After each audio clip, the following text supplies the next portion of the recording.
ऋषि जमदाग्नि और माता रेणुका के पुत्र परशुराम ने अब शास्त्रों की शिक्षा अपने दादा रजिक और पिता जमदाग्नि से ली तथा शस्त्र चलाने की शिक्षा अपने पिता के मामा राज ऋषि विश्वामित्र और भगवान शंकर से प्राप्त की।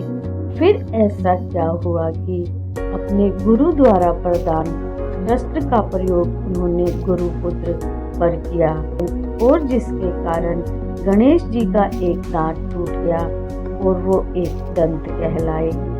क्यों परशुराम जी ने गणेश जी का एक दांत तोड़ा? ब्रह्म वैवर्त पुराण के अनुसार एक बार भगवान परशुराम अपने इष्ट भगवान शंकर के दर्शन के लिए कैलाश गए। वहां भगवान शिव माता पार्वती के साथ विराजमान थे। साथ ही माता पार्वती को राम कथा सुना रहे थे। कथा में बाधा उत्पन्न न हो इसके लिए उन्होंने अपना दिव्य त्रिशूल गणेश जी को प्रदान कर दरवाजे पर खड़ा कर दिया। साथ ही साथ यह उपदेश दिया कि किसी को भी भीतर न आने दिया जाए। परशुराम भगवान कैलाश पहुंचकर सीधे भगवान शंकर के दर्शन के लिए द्वार में प्रवेश करने लगे। द्वार पर नंदी भृंगी आदि शिवगणों से उनकी भेंट हुई। परशुराम जी ने उनसे शिव के विषय में पूछा, इस समय वे कहाँ हैं? इस पर नंदी ने कहा कि इस बात की उन्हें कोई जानकारी नहीं है कि भगवान शिव कहाँ है।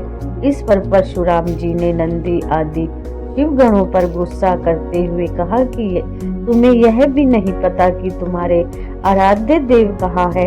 ऐसे में तो तुम शिवगण कहलाने के लायक ही नहीं हो। परशुराम जी ने शिवगणों पर क्रोध किया और खुद शिव जी को ढूंढने कैलाश में प्रवेश कर गए। बहुत ढूंढने के बाद भी उन्हें भगवान शंकर कहीं नहीं मिले। अंत में उन्हें एक घर दिखाई दिया जहां द्वार पर एक बालक पहरा दे रहा था। परशुराम जी उस बालक के पास पहुंचे और वहीं से द्वार में प्रवेश करने लगे। तब गणेश जी ने उन्हें वहीं रोक दिया।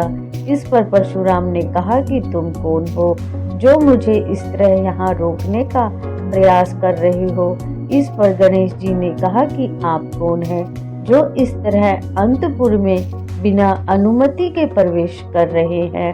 इतने में नंदी आदि शिवगण वहां आए और परशुराम जी को बताया कि ये गजमुख माता पार्वती के पुत्र गणेश जी हैं। साथ ही गणेश जी से कहा कि ये पशुधारी भगवान शिव के भक्त परशुराम हैं। परशुराम जी ने कहा कि ये विचित्र बालक जिसका मुंह गज का है और बाकी का शरीर इंसान का है, कैसे माता पार्वती का पुत्र हो सकता है? तभी गणेश जी ने परशुराम का उपहास करते हुए कहा कि आप देखने में तो ब्राह्मण लगते हैं, लेकिन आपके हाथों में कमंडल की जगह ये परशु क्यों हैं? इस पर दोनों में बहस होती रही। फिर इसके बाद परशुराम ने शिव से मिलने के लिए उनके निवास स्थान पर परशुराम भगवान शिव से मिलने के लिए उनके निवास स्थान पर जाने लगे। इतने में गणेश जी ने शिव जी द्वारा दिए गए त्रिशूल को परशुराम के सामने कर दिया, उन्हें युद्ध के लिए सावधान किया। इधर परशुराम जी ने अपना परशुदान कर चुनौती स्वीकार की। फिर दोनों के बीच भयंकर युद्ध शुरू हुआ और इस युद्ध में परशुराम द्वारा फरसे से एक दांत काट दिए। ऐसी ही जानकारी पाने के लिए चैनल को सब्सक्राइब करें, वीडियो को लाइक शेयर करें, कमेंट डाउन। जय Hari Vishnu. Thank you for watching.